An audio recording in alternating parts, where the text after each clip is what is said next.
out. Everybody. What's up, everybody? Welcome back to another episode of Lights Out. I'm your host, Josh. And I'm your ghost, Austin. Oh, I like that. Yeah, you like that one? You're not really here. Yeah. I'm You're a in spirit. phantom. Yeah.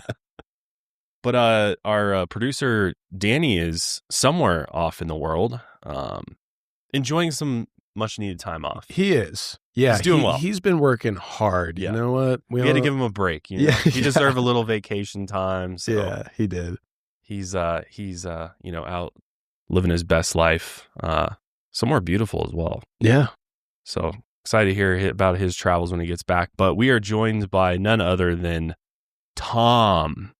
You've seen Tom before here. You've been on Lights Out a couple times, haven't you? I think I've been on Lights Out like 3 times, and in the last 3 months, I've been on more MHM shows than I did the entirety of last year. Yeah, Right. I know. You've been making the rounds. Yeah, I mean, if you watch any of the other shows, Mile Higher especially. I mean, Tom is our producer over at Mile Higher, so he's on Mile Higher quite a bit. But yeah, it's great to have Tom here for this one because we're gonna be talking about aliens. We're back at Potentially, it. yeah. Yeah. It's been a while since we've had an alien abduction It here on has. Lights Out. I think it's hard to find the right case. Yeah. So we want to bring you guys, the right one. And I think this is it. This is a really interesting one because the individual we're talking about is Zigmund Adamski. Adamski. Right? Yeah. Adamski. And he suspiciously died and was found on top of a coal pile in broad daylight. Yeah. And it's one of the UK's biggest mysteries. And this happened in 1980. And it's just very bizarre the way that he was found, the state of his body, and his facial expression apparently was locked in complete fear. Yeah, like terror. Yeah. Yeah. I've heard that can happen. I don't know what it is. It's like, I know people say it's like whatever was happening at the moment of your death, but I wonder if there's some science in like the rigor mortis and your face getting a little constricted. I know people who have die of, tetanus. Have you seen those where they get like all their muscles are all clenched up? Right, So, right. Yeah, I know that happens. But yeah, he was just found in a state of terror. Yeah, which when you look at all the evidence here, it's very confusing because we possibly just have an unsolved murder here, or perhaps something more paranormal happened. Because as we get into this story more, we start talking about some of the UFO sightings that were going on in this area at this particular time. Yes. And I believe a lot of the reports that we'll be going over are quite credible. I mean, coming from a police officer himself even, you know, which is always interesting to me because I think sometimes with just random folks, out in the community, a lot of times you'll be like, I don't know. Yeah. Were they trying to just get attention or did they really see what they saw? But to have somebody who really put his career on the line to come out and talk about the things that he experienced and as a abductee as well. Yeah. He potentially ruined his career by speaking about this. But yeah, it's kind of a 2-parter because the guy who investigated this case then had kind of an experience of his own. Not long after, too. Yeah. So it's like, are the two experiences tied together? The two stories tied together, or is it, is Zigmund Adamski's story separate from Alan Godfrey's? Right. And that'll be the decision you have to make at the end of this. So yeah, let's just go and hop into things here. Starting with Zigmund Adamski. Zigmund Adamski, who went by Ziggy, was a coal miner who lived in the village of Tingley in West Yorkshire, England. Tingley is a small suburban village in the larger metropolitan area of Leeds. And for most of the 1900s, it was a rural area, not a whole lot going on, but the coal and wool industries boomed after World War II, and Tingley became more of a suburban area ever since. Ziggy was originally from Poland and spent most of his early life there, but in 1960, when he was 37 years old, he and his wife, Leocadia, or Lottie, relocated to the UK. And here they hoped to start a fresh life with new friends and new opportunities, and Ziggy, he found work as a miner at the Loft House Colliery. The couple also made new friends quickly, and they easily settled into this new life they created. Those who knew them described them as a happy couple. They had never been seen arguing with one another, and Ziggy wasn't known to have many enemies. He was a kind and gentle man by all accounts. Reportedly, Ziggy was looking to retire by 1980. He was in poor health, and he wanted to be his wife's full-time caretaker since her health was also failing, and she was reportedly wheelchair-bound. But all his life, he was known to be a punctual man, always on time and always where he needed to be. So to everyone's surprise, Ziggy went missing mysteriously on June 6, 1980, and he was 56 years old at the time. Apparently, he left his home that beautiful spring afternoon around 3:30 to walk to the local grocery store to grab a sack of potatoes for dinner that they were making. A neighbor said hello to him, and they had a short conversation before Ziggy headed off to the store in town. It was about a mile-long walk, just like any other day, but that neighbor would be the last known person to ever see Ziggy alive. Ziggy was missing for a total of 5 days. His wife Lottie called police and reported him missing the day that he left to go to the grocery store. His whereabouts were completely unknown during this time frame. They could not find him in any of the nearby hospitals, and the search throughout the town came up with nothing. So it really just seemed like Ziggy had just up and vanished into thin air. What's weird is that he had no reason to disappear, and his family reported that they were supposed to attend his goddaughter's wedding the day after he disappeared. Ziggy had reportedly vocalized how he had been looking forward to it. So again, did he leave on his own accord? Possibly, but it seemed like based on the plans he had, there'd be no reason for him to do that. Right. Unless this was just totally random. His body was later discovered on June 11th, 1980 in a coal yard in Todmorden, close to a train station. This was more than 20 miles from his home. That afternoon around 3:45 p.m., the son of Tomlin's coal yard owner, Trevor Parker, opened the gate to the property. The afternoon shift would start around 4 p.m. Trevor immediately noticed Ziggy's body lying face up on top of a 10 to 12 foot tall pile of coal. Trevor called emergency services, and the first to arrive around 4:10 p.m. were two constables, Malcolm Agley and 33-year-old Alan Godfrey. They were from the Todmorden branch of the West Yorkshire Metropolitan Police Force.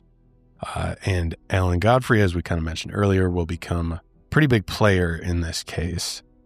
So Alan went to question Trevor Parker, and Trevor explained that he hadn't been to the yard since 11 a.m. that morning, and he did not see the body at this time. After leaving the yard, he closed and locked the gate like he always did, and he wasn't aware of anyone else entering the property between 11 a.m. and 3:45 p.m. when he returned. It's assumed that Ziggy's body was dumped here during that time. An ambulance had also been called to the scene, and they first suspected Zigmund had died of a heart attack, but after a closer look at the body, authorities began to suspect foul play.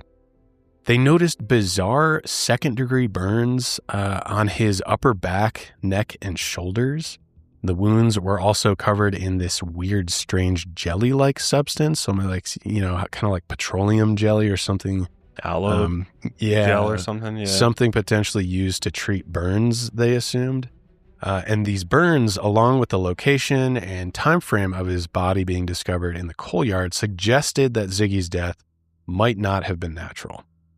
They also noticed the odd way in which he was dressed. It was basically like he had been redressed by someone else and his clothes had kind of been yanked onto him, almost like someone dressing him either did it really in a hurry or actually just didn't know how to properly dress somebody. His coat wasn't buttoned properly, and his pants and belt and shoes were not fastened normally. The zip on his pants were down, and his shoes looked like they had been tied by someone who didn't know how to tie shoes. Some reports also noted that he recently had a botched haircut. His wife Lottie reported that the shirt he had been last seen wearing was gone, along with his wallet and watch. She believed that he had been abducted. Now, not necessarily by extraterrestrials. Yeah. Yes, this could just be, an abduction by a human as well. Investigators also noticed that his clothes were in relatively good condition. They suspected that he probably hadn't been sleeping on the ground during the time he was missing. They also noticed that the stubble on his face was most likely only a day old, meaning he had either shaved or been shaved recently, and despite being dumped in a coal yard, he was relatively clean. There was no trace of coal dust on his skin, including his hands or feet, and this suggested that he had not climbed that 10 to 12 foot tall pile of coal. There were also no signs of any visible footprints or disturbances on the coal, and this made investigators wonder how he had even gotten up there in the first place because, it kind of almost seemed like he had been dropped on his back somehow from above the pile.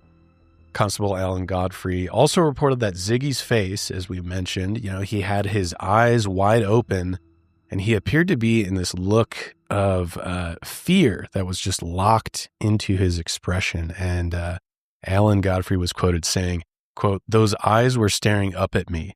I was looking down on him from a foot away. Those eyes sent a shudder down my spine. They were wide open. He had a look of someone who had seen something or someone that had scared him to death." Some interesting things here. Yeah, a lot to note. Yeah. Which some of the observations, I'm like, how much is this based off of science and just based off of, the constable's experience at other crime scenes, things like that? Sure. Like the stubble on his face was only a day old. I mean, how do you know? Maybe he grows facial hair right slower, and that could have been 3 days, versus 2 days. Yeah. So I'd hope they're not just taking the things that they're noticing and then building their timeline off of exactly that, right? Yeah.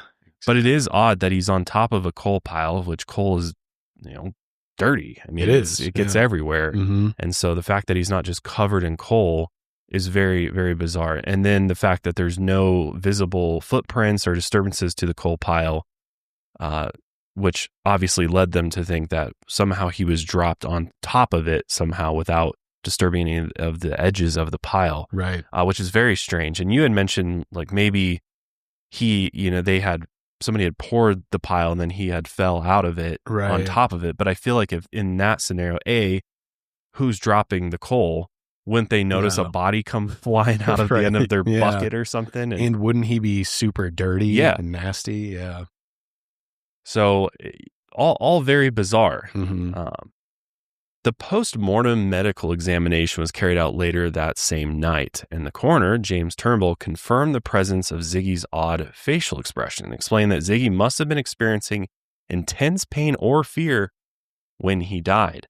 There was drawn-out consideration over his exact cause of death, though, but it was later concluded that Ziggy died from cardiac arrest between 11 a.m. and 1 p.m. on the day he was found.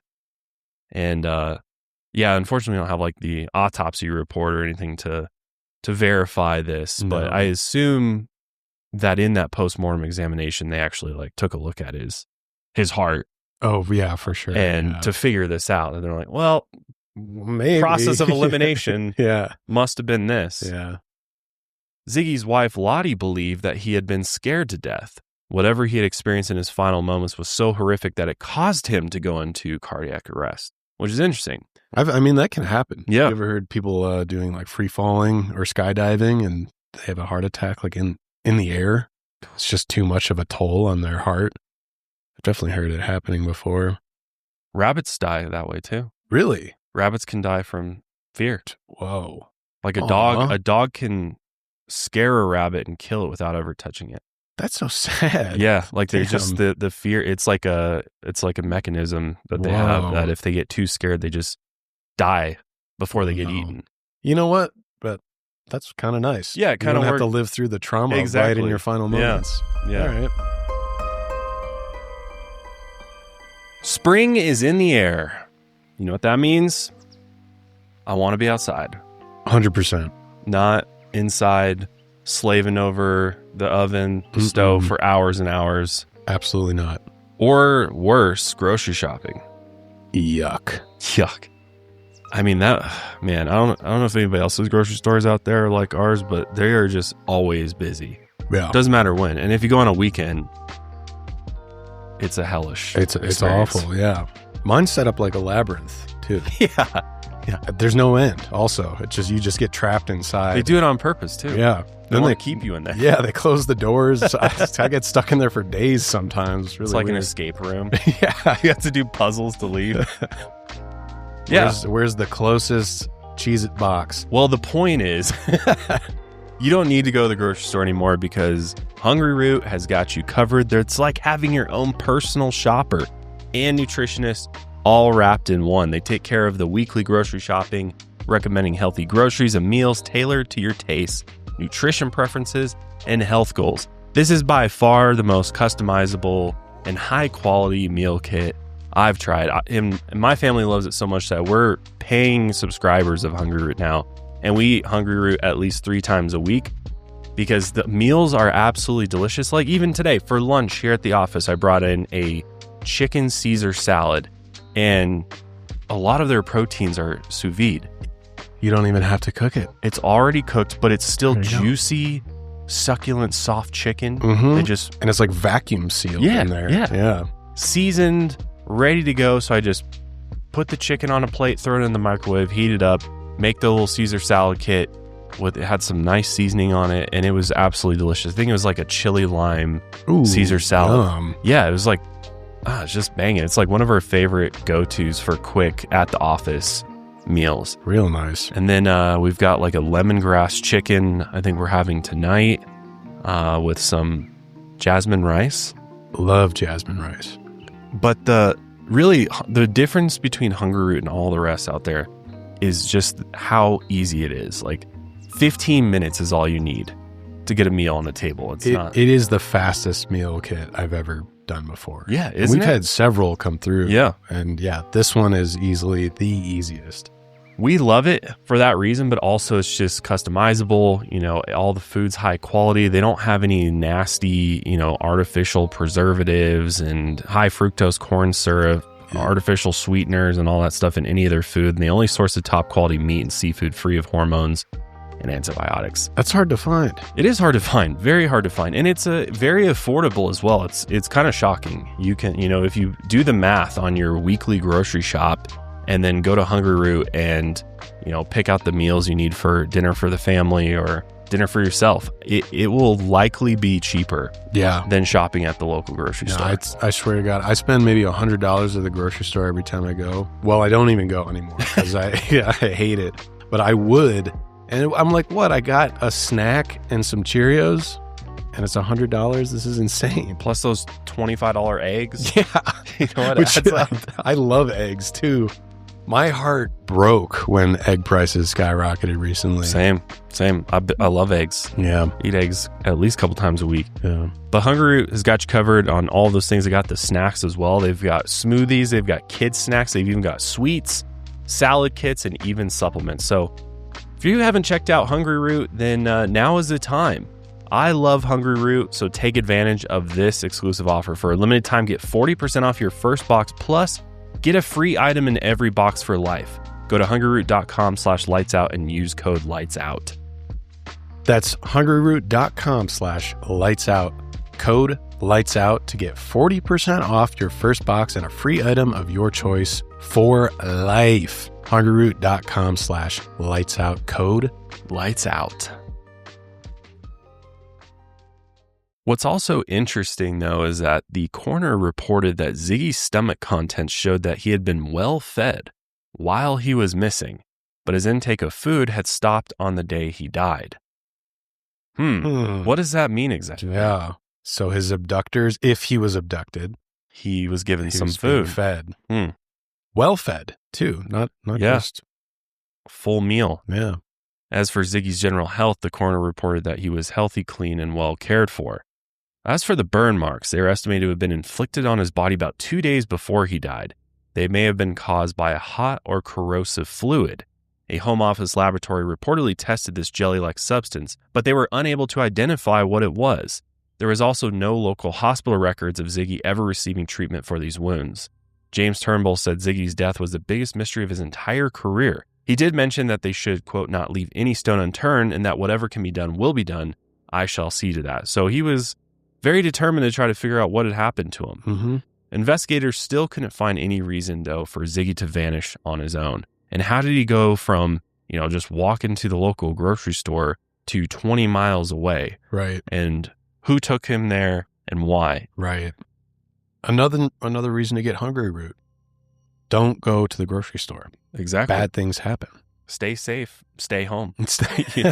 Don't go outside. Never leave. Yeah. Become agoraphobic. Never leave your house.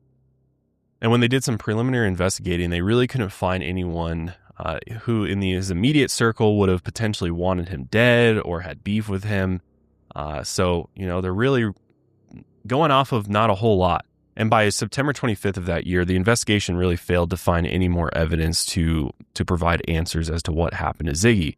Not long after his body was found, theories about his disappearance circulated through local newspapers, tabloids, and of course the local rumor mill. Since the coroner or the police couldn't give a proper explanation for his death, a wide range of theories have come out in the years that followed, with some of them being just... redonkulous. Yeah, that's a good way to put it. So one theory suggested that Ziggy was possibly killed by KGB forces, although the reason is really unclear. But in 1960, we do know Ziggy and his family left Poland, which was part of the USSR at the time. Some suggest he might have fled due to some run-in with the Soviet government, which later caught up to him in 1980. And that's really as far as the theory goes. I don't buy that one. What do you think of that? Why? Why? What was he, a spy? Yeah, I don't know. A coal miner? Was this consequential that they had to come out of the USSR to assassinate him? I think this is just what happens in some of these mysteries where people are like, well, he did come from Poland and Poland was part of the USSR. Yeah. What if? Yeah. KGB was after him. Yeah. He wasn't supposed to leave or something. Right. Yeah. Maybe. I think it's kind of just the boogeyman, KGB boogeyman story, which I don't know. Not to say that the KGB hasn't done some crazy stuff over the years, but what motive would they have here? I'm not sure. All right, we're going to get him on his way to the grocery store to get potatoes. Yeah. And then we're going to dump him on a coal pile. Yeah, that doesn't and make it look sense. like an alien abduction. Right. It's like, come on, man. It's too much. Too much. That's the thing with some of these theories, especially with foul play. Why dump him where he's at? That is why not just make him disappear forever? Yeah. Especially for the KGB. Not only dump him in a coal yard, dump him in the coal yard in the middle of the day. Feed him and put clothes back on. Yeah. The wrong way. Yeah. Doesn't make any sense. Very confusing. Very confusing. Unless if the whole thing is like a smokescreen of we just want to add confusion to this. Could be. Maybe. Could be. I mean, I was going to say, if you've ever looked anything up for the CIA in the 70s and 60s, the way that they got rid of people was always in elaborate. Bizarre ways. Yeah, they never just disappeared. They were they had LSD and they jumped out of a 13-story window after they MK Ultra. banged a prostitute. It was always crazy. That's true. New theory, CIA. Why aren't we looking at the CIA? Yeah, thank you, Tom. New theory introduced. He was wanted by the CIA for some reason. MK Ultra gone wrong. It'll always be CIA, MK Ultra. Always tied back. Yeah. Disrupting the coal industry. Yep. Yeah, there we go. There we go. Another weak theory in this list suggests that Ziggy was having an affair, and instead of going to the market, he went to another woman's house. During sex, he had a heart attack, fell down, and then burned his neck, possibly with candle wax. I mean, maybe. Didn't they say the burns looked like a corrosive? They fluid? said it was either corrosive fluid or it was just a hot fluid. So what? Hot candle wax? Wouldn't there be candle wax on his neck? You would think. It just got too hot in the bedroom. Yeah. The sex was that good. Yeah. I don't like this one because this takes away from Ziggy, man. It really does. There's no evidence to suggest he was cheating on his wife. Zero. So fuck that theory. You're kind of just slandering a deceased man, which he's got his poor wife at home. Yeah. He's trying to go get potatoes for dinner, and we're like, oh, he went to he banged someone. Yeah. He had an affair. Right. Totally unfair. And then, in this stupid theory, the woman then dumped his body to hide the affair. Carried him on his back. And launched him up on a coal pile. Come on. Stupid. This theory holds very little water and it only explains a few things about his disappearance and death. It kind of leaves a lot of questions. And I would hope the police could figure that out. Yeah, come on. That's easy to figure. Yeah, but there would be a paper trail somewhere of that affair happening. So I'll mark that one 0 out of 10 for me. But this next one, I don't buy, but I will say that it does intrigue me. I can agree with that. Yeah. It is intriguing. This theory suggests that Ziggy was struck by ball lightning, which I had never heard of before. It's a rare, unexplained phenomenon where a bright, spherical ball of energy floats through the air and eventually explodes. It can range in color from blue to orange to yellow. Some have seen it in white as well, and they usually only last a few seconds. It's sometimes accompanied by a hissing sound and an odor, especially after exploding. Some report an odor of ozone, which I don't even know what ozone smells like, to be honest, burning sulfur or nitrogen oxide. But descriptions of ball lightning appearances vary. The phenomenon is often associated with thunderstorms and have the energy to kill someone who comes into contact with them. They have been rarely witnessed throughout history, with one of the first times being in 1638 when a, quote, great ball of fire came through the window of an English church. Some accounts describe it as moving through solid masses of wood or metal without effect. Others describe it as destructive, melting or burning those substances that it moves through, and they typically move a few feet per second. And I believe it can go through, like, even now, if you're home inside your house, it could fly right through your windows and walls. And terrifying. Hit you and then jet back out. Yeah. It's essentially a way of God to smite you while you're indoors. But what's the chances of being killed by ball lightning? I think 0.0001. I don't know if there are any reports of anyone really being killed by ball lightning. So Ziggy would have been might the be first, the first, potentially. Yeah. On top of he was standing on the coal pile. Yep. And boom, he got That's hit. it. Yeah. Aleister Crowley actually witnessed. Careful when you speak. Yeah. He has apparently he dwells in the studio. Yeah. And our technical. Yeah. Lauren, the psychic, told us that there might be Aleister Crowley's. He's here sometimes. Spirit. Yeah, and he kind of screws with our equipment. So we'll see if something comes up. But he actually referred to this phenomenon as, quote, globular electricity. Terrible name for it, but circle. Circle energy. Light. Yeah. And he experienced this during a thunderstorm on, forgive me if I'm not pronouncing this right, Lake Pascani in New Hampshire in 1916. Naked. Yeah. He was naked summoning demons. Good. He was in a small cottage, and he reported seeing a, quote, dazzling globe of electric fire, apparently between 6 and 12 inches in diameter. It exploded 6 inches from him, and he actually felt a slight shock in his right hand, which was the closest thing to the phenomenon. Well, if there's anybody who'd experienced this very rare phenomenon, it would be Aleister. Yes, exactly. As for laboratory experiments, they've actually attempted to create ball lightning, but it really has limited results. Some have managed to recreate the appearance of it, but not the specific explosive energy that it has. With for safety smell reasons. Yeah. Nobody wants to sacrifice themselves. That would be a crazy story. Scientists. Ball lightning recreated. Yeah, that sounds like some Doc Ock shit. Yeah. Right? So hold up, on a cursory Google search, cursory, I don't know what the fuck I said that.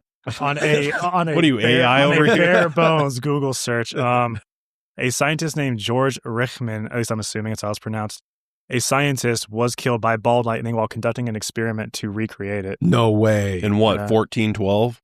It's an old-ass painting, so it's somewhere around there. Grain of salt. I don't know. I just pulled up when I searched ball lightning, so I was curious. So maybe, maybe some mad scientists have accidentally... it's kind of like...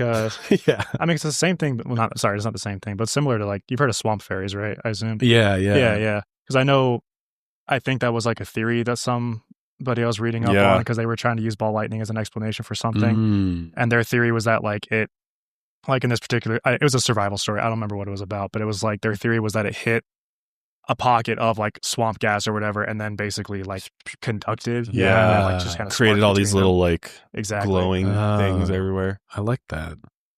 So maybe all paranormal phenomenon is just ball lightning. That's it. We've all been duped. It's just big ball lightning. It's more common than you think. Yeah. It's everywhere all the time.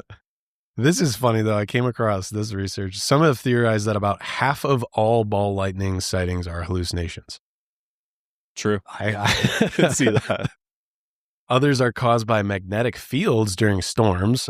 That's, kind of sounds believable.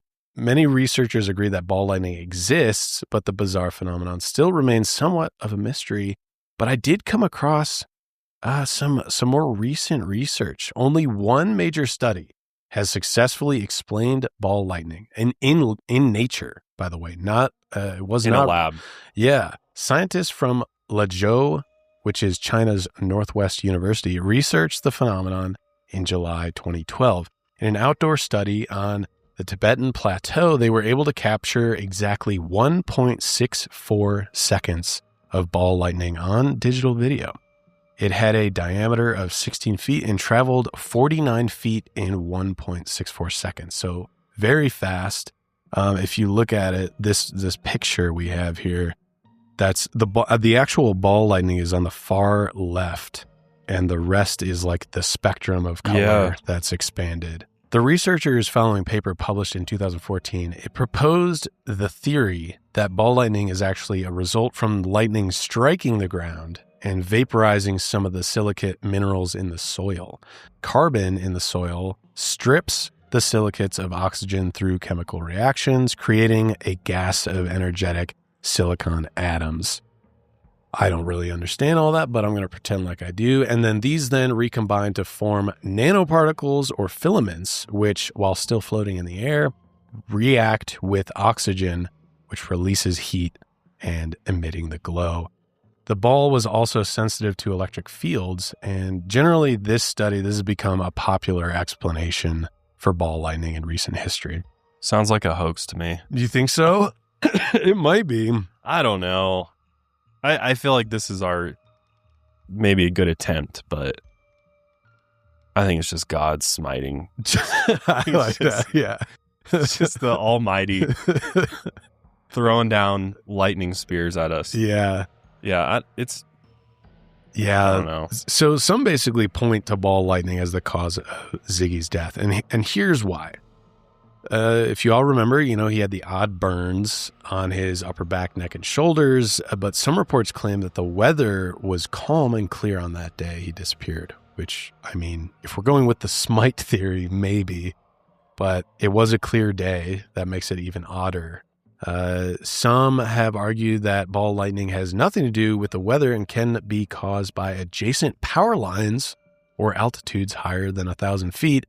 But that also doesn't really make sense. Todd Morton is only 423 feet above sea level. And can it teleport you? Yeah. How do you get 20 miles?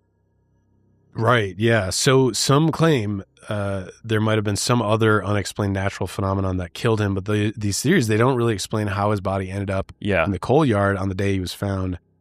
Those who defend the theory, though, claim that he was hit by ball lightning, and while confused, he then wandered into the coal yard, crawled up the coal pile. 20 miles. And then died. 20 miles 20 from miles. Come on, man. Yeah. And I think it's weird because I think the grocery store he was going to was only like a few miles from his home. So it doesn't really explain how he was way out there. Yeah. And then not to mention this coal yard wasn't even open for a majority of that day that he was found there. So did he crawl over a fence? And it was a big fence on it too. Yeah. It was like 10, 12-foot fence. So I confused while surging electricity races through his body. Yeah. Nobody stopped to help him as he wandered through. Come on. Yeah. People have been like, what's wrong with this guy? It also doesn't make sense because like if you get electrocuted, I don't know, maybe I'm completely wrong. Have people ever been electrocuted and then get confused and they're still like walking around and then they just lay down and then have a heart attack? I've really never heard of that happening. A lot of people survive getting hit by lightning. Yeah, true. They have those sweet scars too.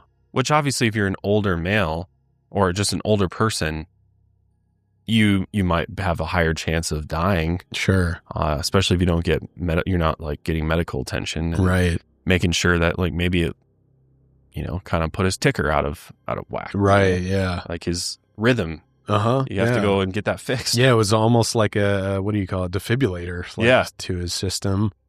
But yeah, I don't really buy this one, but I did find it interesting at least. Yeah. I've never come across ball lightning before. Well, and if, now you know what it is. You got a science lesson. Yeah, there you go. Out of it.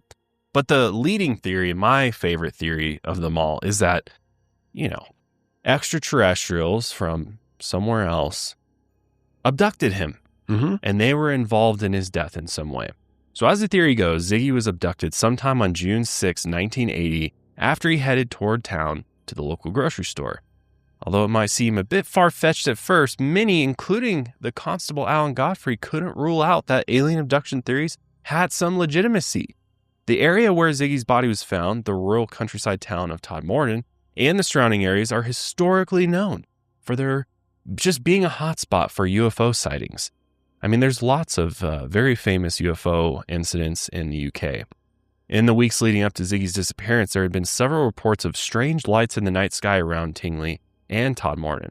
Todmorden police had investigated some of the reports but couldn't give a definitive answer to explain what these strange lights were. Constable Alan Godfrey, who investigated Ziggy's case, would even experience his own encounter nearby, and he'd become one of the UK's most famous witnesses to a paranormal encounter. So to understand Ziggy's story a bit more and understand the alien UFO theory a bit more, let's talk about what happened to Alan. Because again, this is in the same area, mind you. Only about 6 months after Ziggy's body was discovered on November 28, 1980, Alan Godfrey had been working in the early morning hours. He was called to investigate odd reports of a herd of cattle that had appeared on public housing property in town. Apparently, a local rancher had also reported some of his cattle had just strangely gone missing. Early that morning, he drove down Burnley Road, the main road through town, in his police Ford Escort Panda. He rode a panda bear. Yep. These cars are actually really sick. I felt it was necessary. They call it include Panda, this. though? Yeah, that's the nickname for the Ford Escort. The picture is down here below it. It's a very sexy vehicle, but also kind of goofy looking. With the white stripe on it. Yeah. Gives it the Panda nickname. I think, wasn't the Ford Escort one of Ford's top selling vehicles? Yeah. So he gets down there and guess what? No sign of any cattle. So he went back to the station. But soon after returning, another call came in. Another local resident had now reported being awakened by a loud noise coming from her garden. That's a strange call to get. The anonymous elderly woman said, quote, "I know I'm old, but I'm not bloody senile." She was woken up by strange noises coming from her garden bed. After peering through a bedroom window, she had seen 5 to 6 cows moving about in the darkness. She went downstairs to use the phone to call the police because when you got cows in the garden, you call the police. The phone was on the front window ledge, and after making the call to police, she opened up the curtains slightly to describe what the cows were doing. An extremely bright glow, like a car's high beams, lit up the window, and within a second, everything went dark. When she looked out the window again, all the cows, poof, gone. Not there. She figured, a car had just been coming down the road. The cows saw the high beams, and it scared them, and they went away. Alan returned to the area and checked the woman's property, but found nothing. Just before he would clock out around 5 a.m., he decided to check out the area one last time. It was still fairly dark and raining heavily, but the sun was rising. Alan headed back to Burnley, and as he was about to turn right onto Fernley Lee Road, in the distance he saw what looked like a double-decker bus that had flipped over on its side. It was hard to see because it was about 200 yards away from him. This was about a mile from where Ziggy's body had been found. Alan first thought that the large object was a bus that had perhaps crashed while transporting local coal miners to their shift. As he got a little bit closer, he noticed that, no, this object wasn't a bus at all. A bright light flashed and he saw a giant machine floating 5 feet above the ground, and he described it as a rotating diamond-shaped object about 20 feet high and 14 feet wide. He even sketched this guy out. That's big. That's a big boy. I don't know. I'm like, bus on its side? Yeah, I mean, but maybe that's from his 200 mind. feet away, and maybe it wasn't floating then or something. Yeah, I'm not sure. Maybe it's just the lights, and the lights reminded him. That was the first thing that came to his mind or something. But Yeah, so he sees this diamond-shaped thing hovering above the road. I also think that's kind of what we do visually. If we're scanning something or we see something at a distance, we kind of just think of the most practical thing that something could be. Or some of us, maybe if you have just a more practical mind, you're like, oh, that must be just a weird bus. Or some of us are like, nope, that's a UFO. That's immediately. UFO, there are light in the sky, UFO. Yeah, immediately. A lot of people are like that too. Alan, in the midst of having a what the fuck moment, grabs for his radio to contact the local control room at Sowerby Bridge Police Station, but noticed that his personal radio wouldn't work. This was sometimes common since he was at the bottom of the valley and the UHF radio signals could be hard to get down there. So he then tried to use his police car's VHF radio, which was more reliable, but that didn't work either. So this object's potentially something blocking signals here. Right. But we actually have a clip of Alan describing what this object was. So I'm left here with a situation, I won't say panicking, but wondering what to do next. I had to make a decision pretty quick. What are you going to do? I remember picking my clipboard up, and I thought I'll do a quick sketch of this. It was approximately 20 feet wide. It was about 14 feet high. It was hovering off the ground. I could see my police car, the headlights were shining right underneath it. It was diamond in shape, but the bottom half of the object seemed to be rotating anti-clockwise very slowly. But as I'm watching it, we're in gobble, I realised that it was actually going that fast clockwise. It was the optical illusion of going backwards. And then it was just this brilliant bright light. That sounds amazing. I want to see something like this so bad. Same. What do I have to do for one of these things to just show up for me? I don't know. He's just sitting there sketching this thing. He's like, whoa, that's cool. That thing's, what, is it rotating anti-clockwise? Oh. I do want to be fair to him because that does sound like ridiculous. But I think back then, before photography, which I think we get into in a little bit here, officers were kind of required to sketch a scene. So it was kind of a somewhat standard procedure. Like you see something insane, you go back, get your sketchbook. Because I thought that was odd at first too. I'm like, really? This guy sat down and I was smart. Sketching something? That was really smart. But yeah, that's probably the only reason we still have such a detailed description of it. Thing was huge too. Yeah. But yeah, I would love to see something like this. Come on, man. What do we have to start emitting some signals here and shooting out some radio frequencies or something? I don't even know if it has anything to do with that. Do you think we're just, you have to be born a certain way to be targeted? Well, it just depends on who you are. There's some people who claim to conjure these things to them, that there's methods with your mind. It's like you almost call out to them. All right. And they hear, and then they come. So it's some telepathic energy. Mm-hmm. That's often how aliens are reported communicating as well. Right. So that makes sense. But this just seems like he just got lucky. He just was like, oh, shit. Randomly, yeah. Or was it? Or maybe it wasn't by luck. It was on purpose because there's connection. Yeah. Yeah, so luckily, he recorded this thing, this very bizarre experience, and he even recorded the time of when this was happening. He sketched it, and the sketch, he said it took him about 30 seconds, and he did this while sitting in his patrol car. He could see around him that the trees that lined the road were shaking violently, but he says that he couldn't feel any vibrations or any motion in the air. And no noise came from the object. It's completely silent. Thing is clearly defying gravity. Right. Defying physics, possibly, yeah. And that there's some sort of like electromagnetic frequency that this thing's giving off that's like bending manipulating space-time around it. So sick. God. Yeah.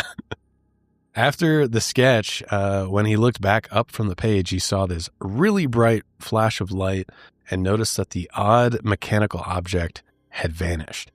He looked around to try and find it again, and when he looked behind him, he noticed that his patrol car was much further down the road from where he had parked it, about 30 yards. So something had shifted in that flash of light. And he also noticed it had been raining and the rain had stopped.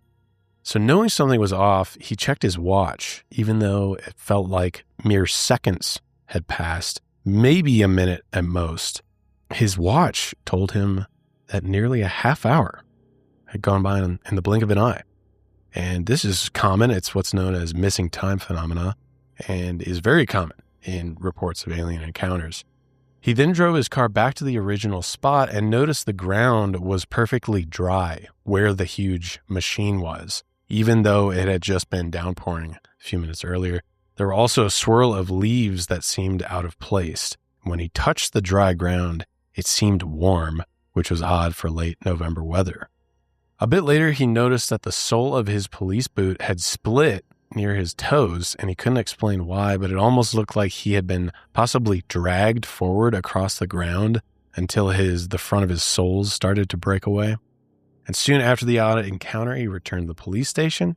He requested that 2 other officers join him in searching for the cattle, and after a long while of searching, they eventually found the cows. They were wandering in a rain-soaked field in the Center Vale Park just off of Burnley Road. After inspecting the perimeter of the area, they found it odd because the field could only be accessed through a gate that was found locked. And what's even stranger is that the rain would have made the field soft, meaning that the cattle's hoofprints would be easy to spot. Yet no hoofprints could be seen near or leading up to the herd, even near the gated entrance where they would have entered through. Just like Ziggy, they seemed to have been dropped there from above. After the herd was secured, Alan reported the strange object he had encountered earlier that morning, and as it turned out, another driver along the same road, only about 3 miles ahead of Alan, had also witnessed something strange. A school caretaker, Leonard Smith, had seen a bright light zigzagging over the same exact area around the same time. 2 weeks had passed. Nothing out of the ordinary happened, but soon Alan's report of the unidentified object was leaked to the press, and this became a complete embarrassment to Alan and his department.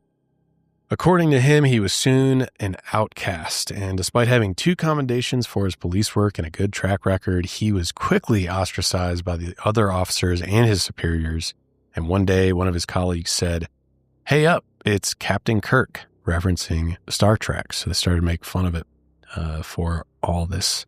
Because of his encounter and the embarrassment to the department, he believed he was forced into an early retirement. Not every officer, though, thought he was crazy. That same night, another officer named John Porter had also seen something in the sky while on the moors near town, and he described it as a very cold, steel blue light in the sky. And a few in law enforcement, including Alan, wondered whether the craft he witnessed also had something to do with Ziggy's disappearance and death. Alan then spent his free time going back over the event, trying to understand exactly what had happened. Trying to recall what he had encountered during his missing time phenomenon, Alan decided to undergo hypnotic regression therapy. And this is another common tactic by a lot of people who have, especially with missing time phenomenon. Yeah, right? which we've talked about quite extensively on the show over the years, especially with alien abduction stories. But a quick refresher for you: hypnotic regression therapy is a controversial type of psychotherapy or talk therapy that guides people to remember past events, past lives, and or traumas buried in their subconscious. It's commonly used after paranormal encounters to uncover what might have occurred during missing time phenomena because they can't remember. So is there a way to sort of recall those memories with the help of a guide? Under hypnosis, Alan recalled getting out of his police car and making his way over to the craft. As he approached, a beam of light shot out from the craft and hit him directly in the chest. Defying gravity, he was pulled inside and he lost consciousness. When he came to, he was face to face with a tall humanoid he would later identify as Joseph, who stood around 6 feet tall. The figure motioned for Alan to get onto the table near them and lie down. Joseph then communicated to him telepathically, and he told him to lie still and that everything would be okay. Alan felt oddly safe, and he sensed that he had met Joseph before, but he didn't know exactly when. Then 8 smaller beings with lamp-shaped heads and large black eyes appeared in the room. Sounds a lot like the Greys. They began performing medical examinations on him, which went on for several minutes. The first began with taking off his shoes and socks. We have some more clips of Alan talking about his experience and watching the video footage of the hypnosis session. Let's take a look. Watching yourself as and saying, yeah, I would react like that. I would do that. But I can't remember doing it. You know, this is weird. This can't be right, you know. I'm getting on it.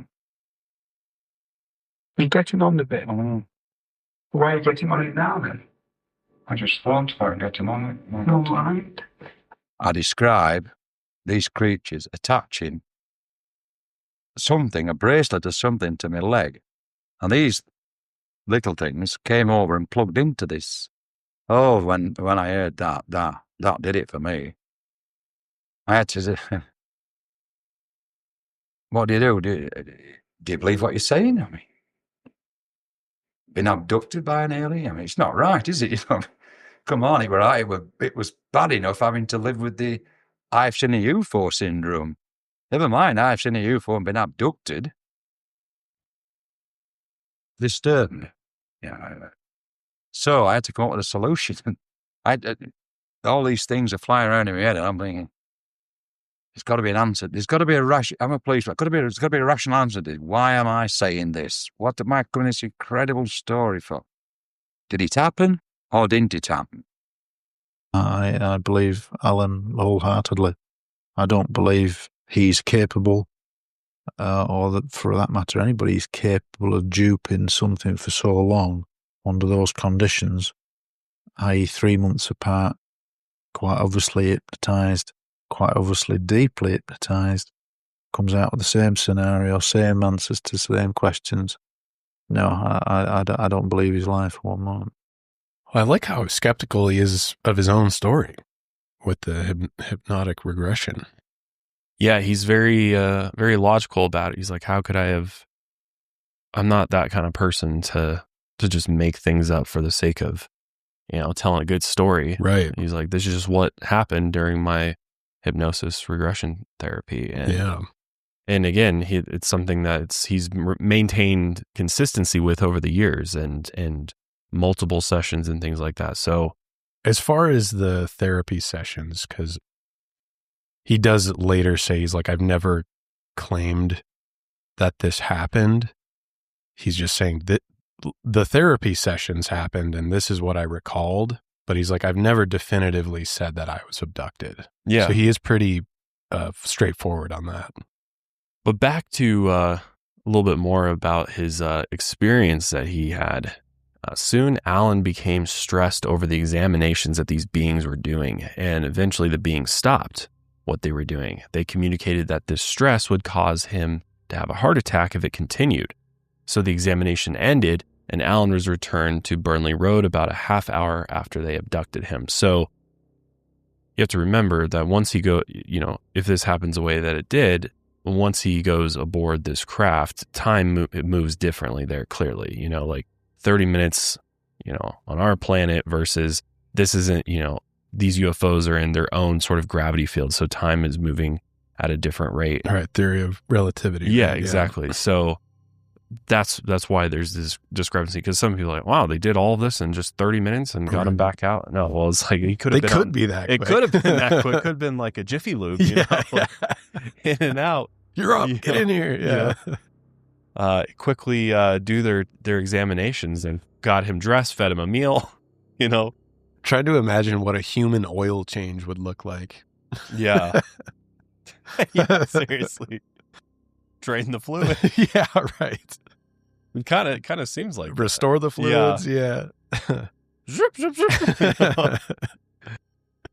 And so and they're like, come back in 30,000 miles. Yeah. Whatever. Leave us a 5-star review on Google. Yeah. My name is Yosef, and I've been your service advisor today. Do you want to play with? Do you want to pay with credit or cash? Yeah. Oh, by the way, you need $3,000 in new tires. Yeah, right. Yeah, your transmission fluid is due. Yeah. We'll give you a discount, though, if you do it now. Yeah. Mr. Godfrey's story was later published on the front page of the Sunday Mirror on September 27, 1981. And it reads, Amazing UFO Death Riddle. Experts baffled. But that sold some copies, man. Yeah. Some think that Alan just simply hallucinated his encounter because he was overworked and stressed while working the night shift, and he was just very tired. Some claim he had only seen a plane or a helicopter in the air. Come on, man. Yeah. Come on. He sketched the damn thing. You ever see a diamond-shaped plane or helicopter? Not one. Hovering? I don't know. I wonder what would look like that. Like, what is the closest vehicle you can even pinpoint? Probably some government. But oddly enough, in 2018, at the age of 70, Alan Godfrey told the Examiner that the story he told under hypnosis was probably a dream and said, quote, I never said I was abducted by aliens. In another earlier interview, he said it was possible he had just gotten confused and was recounting something he had read about. But despite the legitimacy of the abduction story, he still wholeheartedly believed he had encountered an unexplained object that day in 1980. I like how he had, he was fine with being honest about it. He's like, look, we can't prove anything from this, as like kind of a police officer mindset. Yeah. He was like, this was just, this happened in hypnosis regression therapy. It is not proof of anything. I'm not claiming that all of this happened. This was just my experience. I think that's completely fair to say. Yeah, I agree. Because, I mean, there's no way to prove, no matter what. No. Yeah, right. Unless you can go call them back and yeah. have Yosef speak on your behalf. Yeah. What? Try to do the telepathic transmission out there. There's just no way. Yeah, there's no way. So I'm glad he's grounded like that, at least. And I like that he's not like trying to become like a alien celebrity, Right, yeah. Like some of these other alien abductees. Yeah, like doubling down. Oh, actually, there was another instance now that I think of it. Yeah, he doesn't do any of that. And the detail is not quite as detailed as other abductees' experiences. Because some will be like super detailed about every little thing that they noticed. The lights on the wall. Yeah. The beings were doing this or that. They looked like this. Like this is all kind of a vague description. And maybe he has gone on to describe it in more detail somewhere else. But based off of what we just went over, it seems like it was very, he remembered key parts, which is more believable to me when you're just kind of remembering the general gist of what happened versus every little, and then on their control monitor, there's this weird symbol. They always see something on the control monitor or on a display. They don't actually, somewhere. They fly it with their brains, so they're not pressing levers. Right. It's like, his story, it does end kind of anticlimactically. It's just, he was just freaking out so much that he's like, I'm worried something's going to happen to me. And then they kind of just stopped the procedure and then he was kind of let go. It's not even a fun narrative, it's kind of just, he got abducted and he was like, I can't do this. And they're like, oh, we're sorry. Okay, we'll return it. We thought you were ready for this. Yeah, exactly. And then they kind of just returned him. So, I don't know. But to tie this back into Ziggy Adamski's case, Alan Godfrey said that he thought alien involvement was possible, if you guys remember. And he said, quote, I am open-minded. I can't rule it out. And he didn't believe Ziggy was murdered.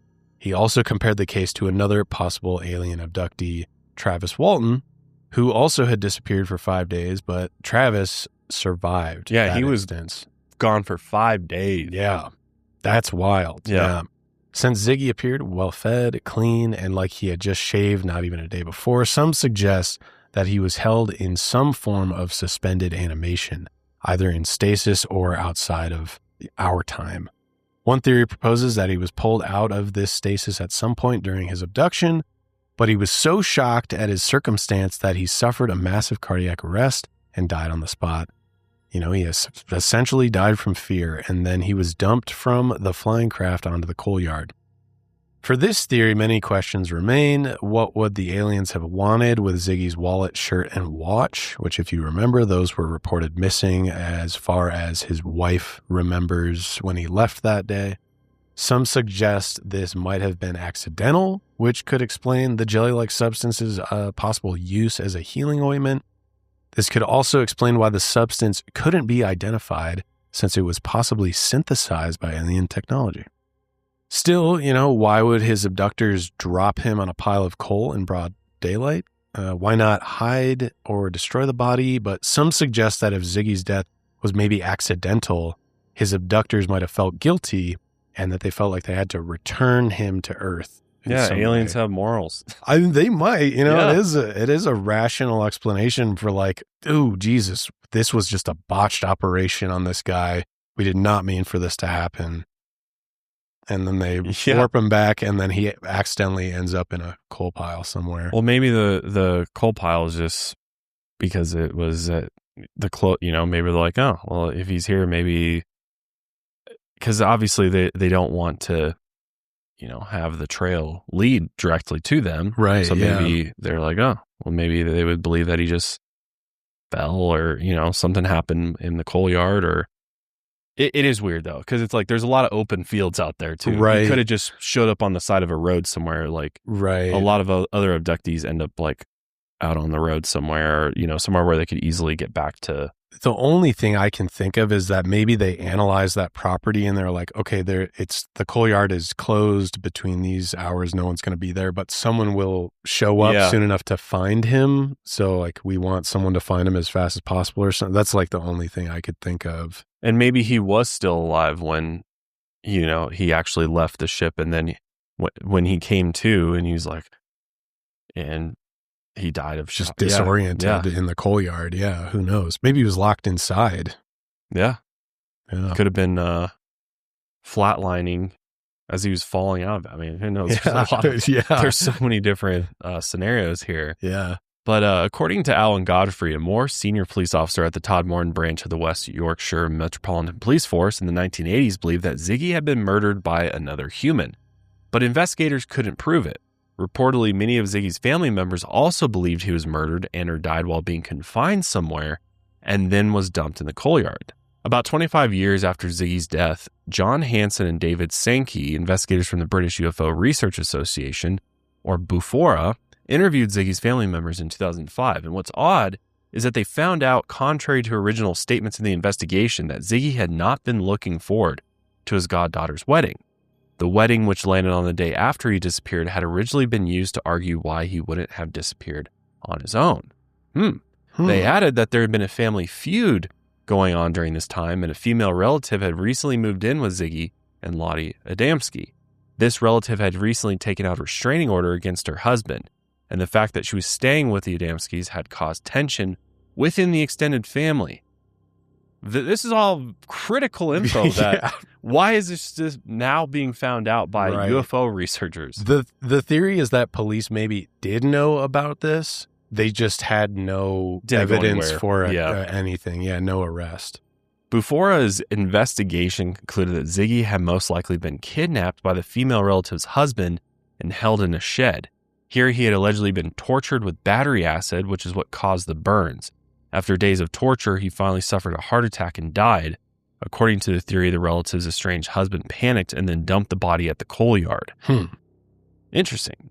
Many have questioned this theory as well, and they argue that Ziggy was generally neutral in his family's conflict. His sole involvement was giving his relative a place to stay. So the severity of the abduction, torture, and murder seems a bit excessive, which I agree. Plus, what would the perpetrator's goal have been?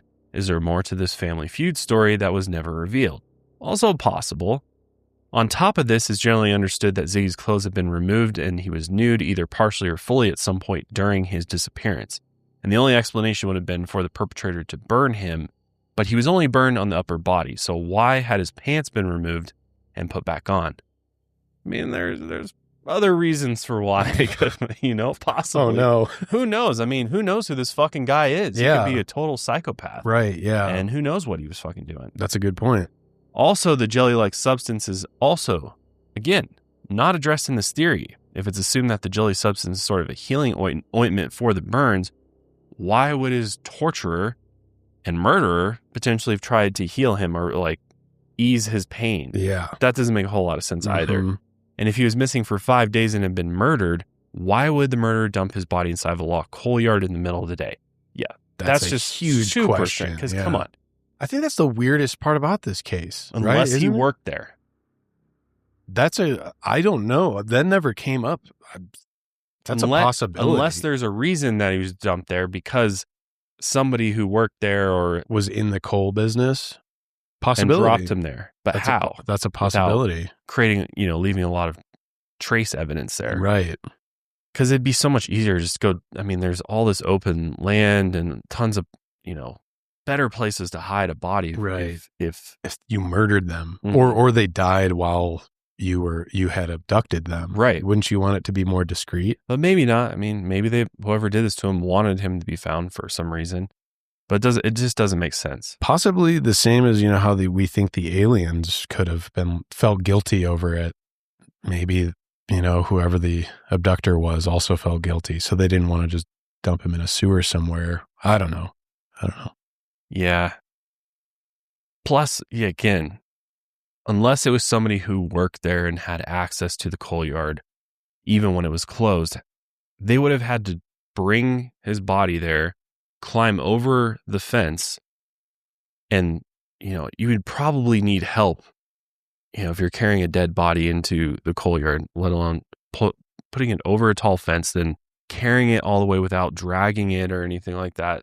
And then placing it on top of it. Yeah. How'd you do that? That doesn't even make sense. Wouldn't you just put it by the gate if you just wanted someone to find it? Why go put them on top of a pile? Right. Doesn't make any sense whatsoever. But more obviously, if Ziggy was truly abducted, tortured, and murdered, how did police miss this? And if they didn't miss it, why was an arrest never made?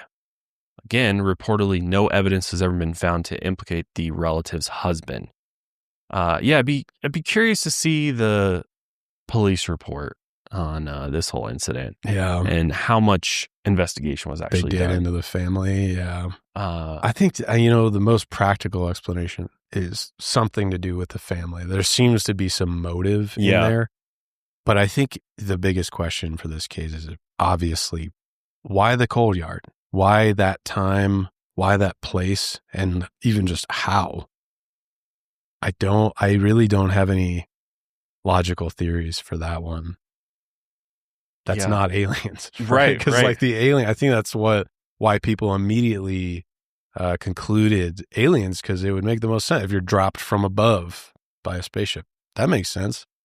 But why would you crane a body over there? Why would you haul a body up on top of a coal pile that's 10 to 12 feet high? I've racked my brain over this and I cannot find any explanation. It's hard to really wrap your head around without actually seeing the scene or being there and understanding that what if this coal pile was then going to be put into some, I don't know, something that burns coal, you know what I mean? And maybe the person operating machinery wouldn't have noticed that. And maybe the motive was, well, if I put his body on top of the coal pile, then he'll just get scooped up with the coal and then he'll disappear in some other way. Based on where the coal goes. I mean, who knows? I have no idea. Unless if the intention, like we were saying, with the CIA or whatever, unless if the intention was to ultimately be confusing, and that... Or it's just to confuse, Yeah, that would make sense then if it's just to be this makes no sense. And they could have concealed their footprints. They could have walked up the hill, walked back down, and then just took a rake and raked the coal piles. To make it look That's the thing. Normal. There's a lot of ways that you could easily probably cover up any tracks. Right. It's not that hard to cover your tracks. No, not at all. And so maybe somebody did that. But again, how do you get in there? I like to think that Alan was on the case and he was doing his best police work. Yeah. And he's not a dummy and he would have figured this out. Yeah. Doesn't seem like rocket science here. No. Yeah. So aliens it was. That's what we're going with. It was an abduction. And it was examinations gone wrong. And the poor guy had a heart attack. And the aliens were like, shit, we fucked up. We got to return him. We didn't anticipate this happening. And so we placed him back down here in the coal yard for some reason. I mean, it's as logical as any other explanation. It's a complete mystery, which is why we love it. Yeah. We love a good mystery. This one is definitely one that will probably remain a mystery forever, I'd say. There's just so many questions still, I mean, hell, maybe it was just ball lightning. Maybe it was. Maybe the ball lightning carried him 20 miles. He literally rode the lightning he rode. like Metallica. That's sick. Well, regardless, the poor guy, he lost his life, and that's really, really unfortunate. And if it was a murder, then it's really even more unfortunate that it was never solved. Right. Yeah. And potentially his killer was never found and brought to justice. It'd be really curious to know. It sounds like the family leans towards that he was murdered, and which I don't blame them. I mean, this happened suddenly. He was supposed to be there and back, and then all of a sudden he's gone. There seemed to have been a pretty big rift in the family then too. Yeah. I mean, I could buy it. I don't understand the logistics of why they did what they did to his body or what was going on during that time. But I think rationally, I want to torture him. Like, yeah, that's crazy. I don't know, unless there's a lot more we don't know. Going on with this family and this feud. Seems pretty brutal for family feud. But the woman, the female relative, did get a restraining order against her husband, her estranged husband. So maybe he was super violent or just had some mental issues or something like that. Yeah. And it was like, I'd like to know who this guy is. Yeah. But then you've got Alan's story. In Alan's story, in all of the sightings that were going on, there was UFOs being sighted in this area. So I think that adds a little bit more credibility to the alien theory, because there's lots of UFO incidences where missing time phenomena happens and things happen. People are, I don't know. I'm a big believer. I think it's pretty interesting, and I can't say obviously with 100% certainty that this happened, but I like to believe Alan's story. I like to believe that that's what he saw. Yeah, I don't disbelieve him. I mean, who the hell knows? It could have been anything. I don't necessarily believe his regression, his hypnotic regression therapy tale. Even he doesn't really fully believe it. But as far as him seeing something out there, I could buy it. Yeah, he still saw something and he sketched it. Yeah, I don't think he was just tired. Yeah, I'm pretty tired some nights too, and I'm not just sketching UFOs. Right? Yeah, and that's a good point. Yeah. And even just, I don't know, he seems like a trustworthy guy as much as you could tell through the interviews with him and like what his character is potentially like. I don't really have any reason to disbelieve him as a person. And he, like we were saying, he's even skeptical of his own story. He really can't explain it. So, Well, this will just remain one of those mysteries that will just keep you up at night. Yeah. Till you experience it yourself. Who are you to say that it didn't happen? I want to explain, or I want something like this to happen. I do too. And I could understand it a bit more. I feel like these things happen to you, though, when you least expect it, though. Yeah. Like, there's something to the paranormal where if you go looking for it too hard, you're not going to find it. Yeah. It's like, it just doesn't happen. Yeah. So maybe I just need to stop wanting it to happen, and it'll happen. Yeah. I don't want this to happen. Just want, like, one day home, driving home from the office, like, big ass craft on 25. Yeah. Holy shit. A double-decker bus on its side floating. Which we have no double-decker buses here. Cows in the middle of 25 show up. And in a bright flash, they're all gone. Yeah, and then it's all gone, and everybody's like, what happened? Yeah.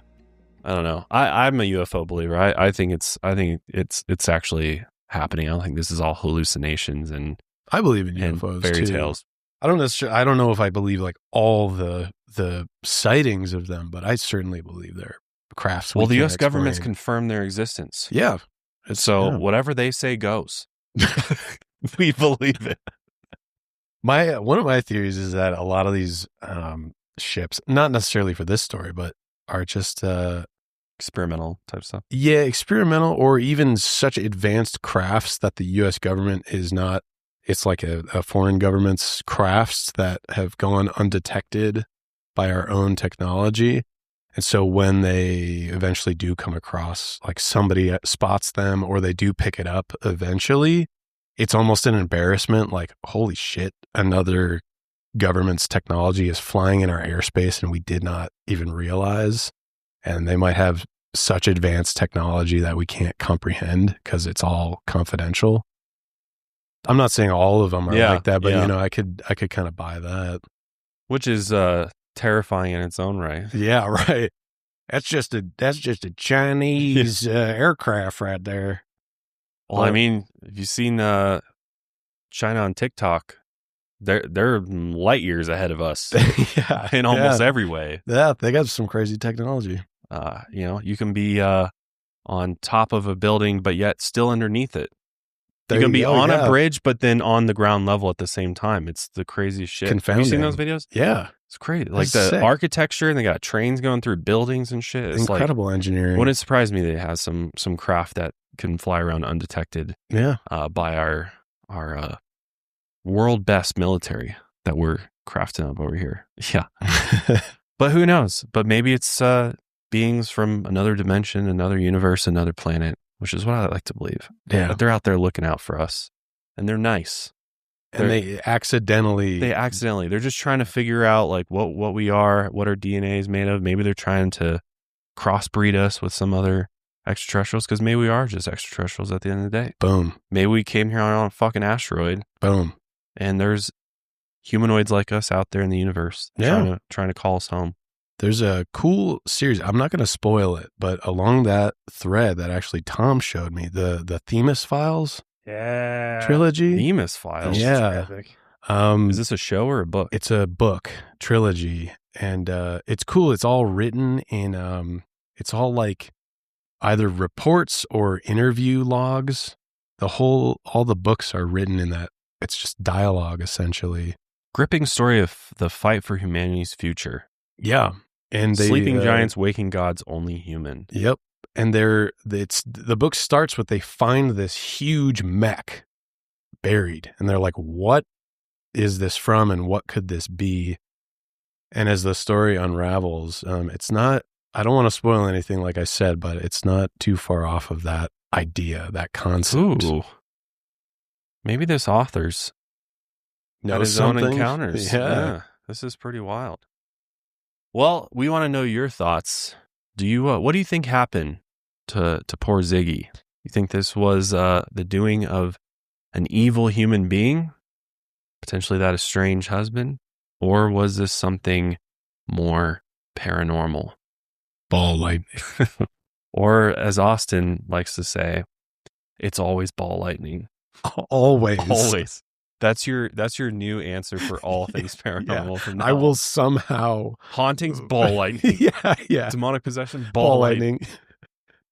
So yeah, let us know what you think. But that's going to be it for us today. If you enjoy this podcast, make sure you subscribe. Make sure you follow us over there on Apple Podcasts, Spotify. I know a lot of you are over on Spotify, and we love you over there.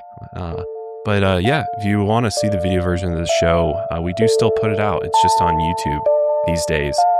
But yeah, we'll see you guys next week. Until then, lights out, everybody.